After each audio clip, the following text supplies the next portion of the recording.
Visayas, Mindanao. Sa pangalan po ni Baby Angel Mostaza, on assignment si Baby Angel sa DOST FNRI, ano yan, napagtiripon dyan po sa La Piazza. Kaya kita ko na po ang mag-iriba-iba hanggang alauna para po sa mga dagdag pang istorya. Manangod po rigdi sa tuya po ang mga pinagbabarantayan ng mga pangyayari sa palibot. Nakapanto ng lingkod, Mar Dilab dahil iba sabit sana perotiya. Namis ko din itong islat na ito.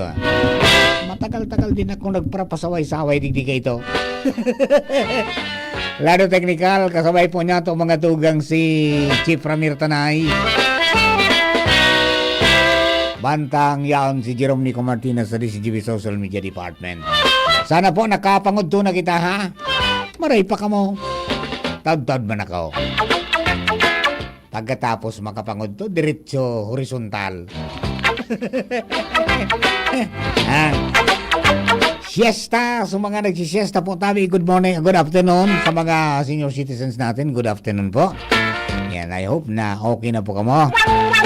So, diban sa mga kababayan niya to, mga tugang, nagarapot manangod sa kamugdagang kampanahon, iyo mang giraray po tabi.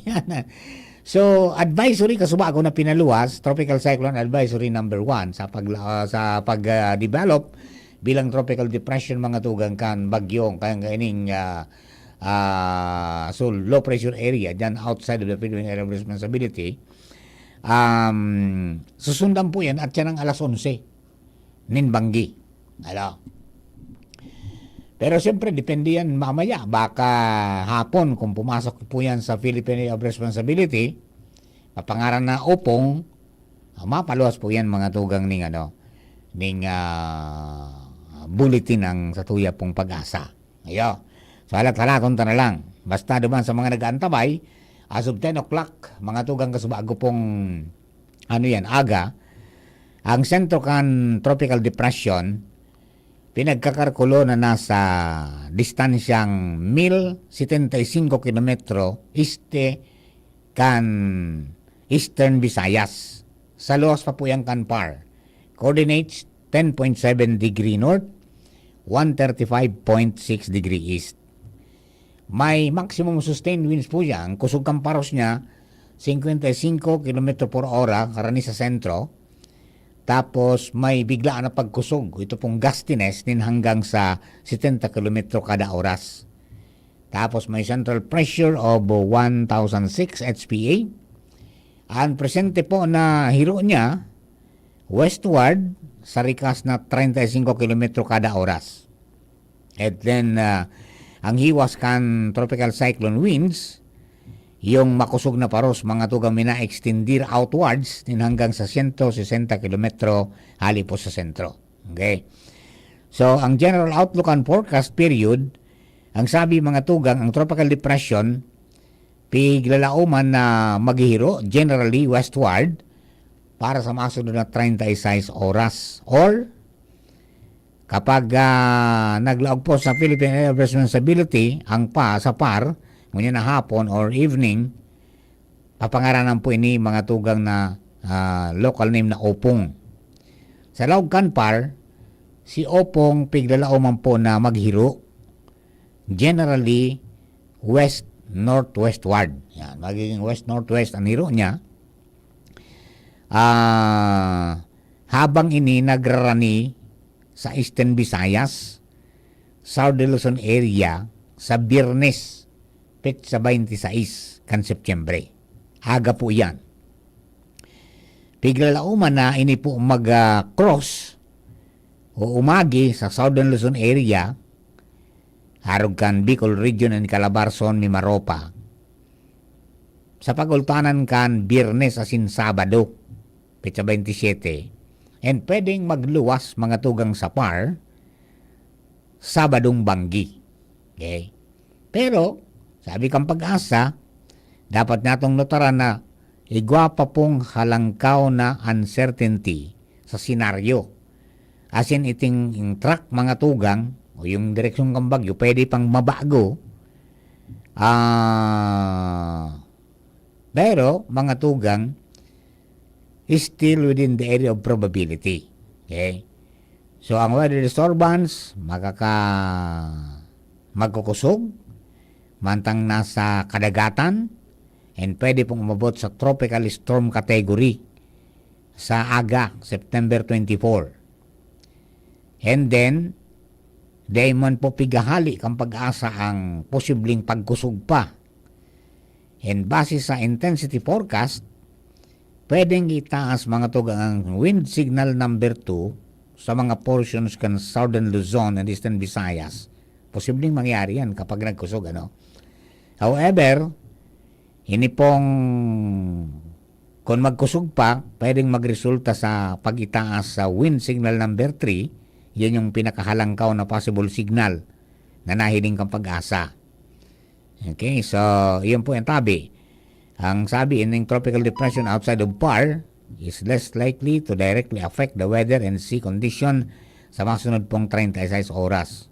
Okay, so yan po tabi. Yung wind signal, pwede pong iitaas yan sa Eastern Visayas as early as tomorrow. And then, may mga heavy rains na direktang magkakausa ng weather disturbance and posible man na mangyari sa Huwebes, September 25. And para po sa kadagdagan ng mga impormasyon is magdangog na po sa pag-asa. O yun po yan, tabi. Ang resulta o kaya ang latest mga tugang manungod po dyan sa Tropical Cyclone Advisory number 1 para po sa tropical depression na pigbabantayan outside of PAR. So pag nag-log po yan, ulit magiging Opong ang pangaran niya. Bagyong Opong. Yan. Diman po sa mga kababayan, mga tugang, magdangog sa nakamu sa pag-asa. Diyan sa nakamu maglaom ta. Ngani po na day ka mo mawalat o day ka mo malagalag. Day ka mo malagalag. Diman sa mga kababayan ta, we will see to it na pero may makaurong pong pag-asa tangani po na magiyang kita. Pero ini, sabi tangani, masunod kayo ng advisories, dyan pang alas 11, sabi kang pag-asa. Alas 11 banggi. Pero siyempre, madipindi yan. Kung lumaog yan sa PAR, ngunyan po na hapon, o dyan na banggi, diba, mapaamay ang sa ng pagpaluwas pangatugang ng abiso. So, ang tabay sa na po tabi. At kung wala man kami digdi sa radyo, pero may po yan updated kita, diba po sa DCGB News Online, sa mga may mga cellphone, tablets, di ba pa po ng mga, pigagamit po nitong gadgets para makakonektar po mga tugang sa DCGB News Online. Alright? So, yan po tabi, mga kababayan, na mga dagdag nato na mga impormasyon para po duman sa mga nagahalak, nagaapot. Yan, okay? Okay, so National Food Authority may patanid. Di na magparatubod-tubod. May nagpasaraway na naman. Di na magparatubod-tubod mga tugang laban duman sa fake news na nagluwas na ngaya ma-distribute nga ng libreng bagas. So NFA, di po ito totoo, tabi. Sabi ka ng NFA, mga tugang, hindi yun totoo, piki yun. No? Piki. Sana, magkunyan sana da sa inda. Sa inda sana magtubod. Di ba? May mga nagparolos naman kaya sa mga online na kung anong-anong mga kaaliwas-wasan. Di ba? May mga yan, may mga nagluwas sa social media na so iba nga ipigsirir na so yan, so NFA daman na okay bagas na libre yung sumuna. Sabi ka ng NFA, pigkaklarifikar ngayon ang impormasyon peke asin pigahagad po sa publiko na day magtubod sa mga naglalakop dahil nagkakausap po ini mga tugang nin pagkalibong. So, pipaisi kang NFA, ang gabos, ang publiko, na maging maingat o marikmat sa mga siring pong klase ng misinformation, lalong-lalo na hali sa mga unofficial or unverified na mga sources. O yan po tabi, adi, para duman sa mga kabarangay nato na talagang asisay ba mapaabo ka mo libreng bagas, na mahalang bagas, nga kundi may mga nangguyo na naman. May mga nagparibok na naman. Di ba? Para po dyan sa mga kababayan na. Alright. O di, sa mga kabarangay, mga tugang, magdangog sana, pirmi. Magdangog na ni. ano nga papamartay kanya on dyan ay kumudratan ko na puso ko niyan. So sa tuya na yung programang Iskaramusa ta si Bibi Angel na umpuduman mga tugang nakatutok siya sa mga reports kan DOST FNRI para maaraman ang sitwasyon kan nutrisyon digdi po sa tuya piraan mga malnourished, piraan mga gutom, asin kalakol pang mga iba. Di ba? Uy, kumusta na pala so truck? Naali na? Ano na nangyari? Di pa kaya ako nakaligada pa siring dumantaw, tod pa. Kung ano nangyari duman po sa traffic na yan, na sabi, mga tugang, naraot, di kanaraot, mga tugang, nga duman buminaran sa tahaw. Sa tahaw na ang ganda. Okupado so bilog na duwang lane. Pwede sana so shoulder. So pigagian kan mga slow moving. Da? Is na pwede kaya. So mga saradit na pwede mag-agi po duman. Kaya po, ano yan, so mga, day pakita ng report kung nakabalda na irahay na ta, magabat ito nagkataranggal so ruida. So natural day na makadalagan mga tugang ta, madidisquido na duman, lalong magulpi. Pigtry na pigiray kasubago, hindi po ko nakaali na. Hindi ko nakaali na. Hopefully maayos na mga tugang tanga ni po na maging maray naman ang dalagan dyan sa traffic. So, talagang nagulpi man sa iba, nagka-relate niya sa iba. Kasi man pigla man po ito, malasing kong maaga. Biglang araw ito nagka-abirya, duwang sunod na truck. So saro, nakabalda, nakalaog doon, nakashoot doon sa budigan ninda, sa warehouse. So saro, ito na walat doon, na naraot mga tugang. Kaya, kunyan duman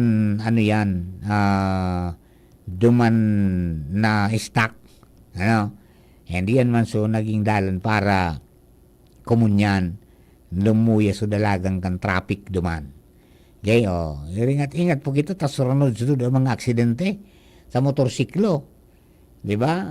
Dyan sa igwa pong nangyaring aksidente, di ba? Sino? Par! Si Father Boss, Ay, Father Boss! Good morning! Ay, good afternoon po! Alam mo, Mar, tama-tama lang. Pag-abot ko naman sa kuya, naranina ako, siguro mga 20 meters. So, truck, nakalaog na. Ay, salamat sa Diyos. Kaya ako na traffic din gusto. Salamat sa Diyos. Pinagpala ka talaga, Father. Alam mo, mga na factor siguro, mga 12, mga 11:50. Ayun, hindi na, yun talagang kunya na, very heavy yung traffic sa bagong aga pag relaugan ng klase. Grabe yun. Opo. Yun na yan Opo. Sige, Mar. Salamat po tayo, Father, sa update. Yan, yun. So, mga nagharapot po tabi, yan, si Father Boots Bombasi mismo, nagpaabot sa tuya. In connection kayan po na hapot nindo, manangod sa kong nahali na sa truck, nakashoot na, yan, nakalawag na po sa truck, duman sa warehouse na point of destination ninda, kasubago. Haloy-haloy din, 5, 6, 7, 8, 9, 10. Yung gunonon man. 11. Haloy-haloy man sa, haloy-haloy man mga tugang. So, pagka-istambay duman, as in pagka-guning, sabi nga ni kayan, problema sa traffic. So, yan, ang mga updates natin. Salamat kay Paddy Boots and sa Giraray, mga tugang. Yan po ang sa tuya na dagdag na impormasyon para po sa Indo. in connection kayan pong sitwasyon. So balik na sa normal ang traffic diyan po sa Bunot side. Sa mga mga paramotor tabi, loy-loys na. Di magparahiri dali, di ba? Naobserbaran kan APSIMO Traffic Division na dakulungin na aksidente mga motorsiklo, nagkakaigwa na imbulto sa road crash mga tugang dahil duman sa nag-overtake sa tuo. Pasiguro pirmi. Dangani po na day kita magkaigwanin aksidente o day kita ma-involve sa road crash mga tugang and mapinjin sa itong trabaho. Kung magulpi, ma-hospital, nako, problema yan. Kaya, lagi nating alalahanin na mayroong pamilya naghihintay sa inyo. Diba? Pasiguro kita pirmi. Respeto, mga tugang sa sa mga kapwa motorista, tangani po na dahil kita ma-involve sa siring kayan. O kasubago duman sa lidong, igwa man na nangyari. Tapos sa San Andres, sa Santo Domingo, iguana naman kasubago. Isus Mariusip. Ruloy-loy sa natabi mga paramotor. Iyo gumuan, ano yan? Na mga motorsiklo ngunyan ang kunyan. Ang mga involved. Nakasibot magkidaralagan. So, ay salamaton sa Emergency Medical Response kang BFP Santo Domingo. Talagang tamang-tama sa pagtausin doon ng ambulansya. Firming nakakadalagan sa mga emergency responders mga tugang dyan po sa Santo Domingo. Motorsiklo na naman ang nadali. Di ba? Okay.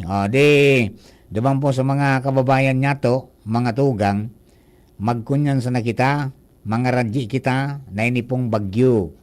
Dahil makadanyar ki husto di po sa Satuya sa Bicol Region and sa ima na parte mga tugang kang Pilipinas. Ayo, base sa mga forecast, posibleng dumukot mga tugang or umagi sa Bicol. Kaya, maray na po itong nakaandam sa nakita, pasiguro sa nakita pirmi. Tanganing inkaso man halimbawa, dahil tamang pigahagad, mga tugang, talagang rumapado man ang ganat, preparado kita. Ayo, magpasiguro ng pagkaon. Tangani po na di kita magutom. Tapos may bado, di ba? May bulong na diit. Kung inkaso baga mag-evacuar di. Kunyan, igo po kitang daradara. Ayo. In case of emergency, dapat lagi tayong handa. Parang mga Boy Scout. Di ba? Okay? Duman sa mga kabarangay, ano na ngaya papamaraan nangyari sa Senado? Ay, dakulong po mga pigtaram baga. Dakulong bagang pigtaram, mga dugang.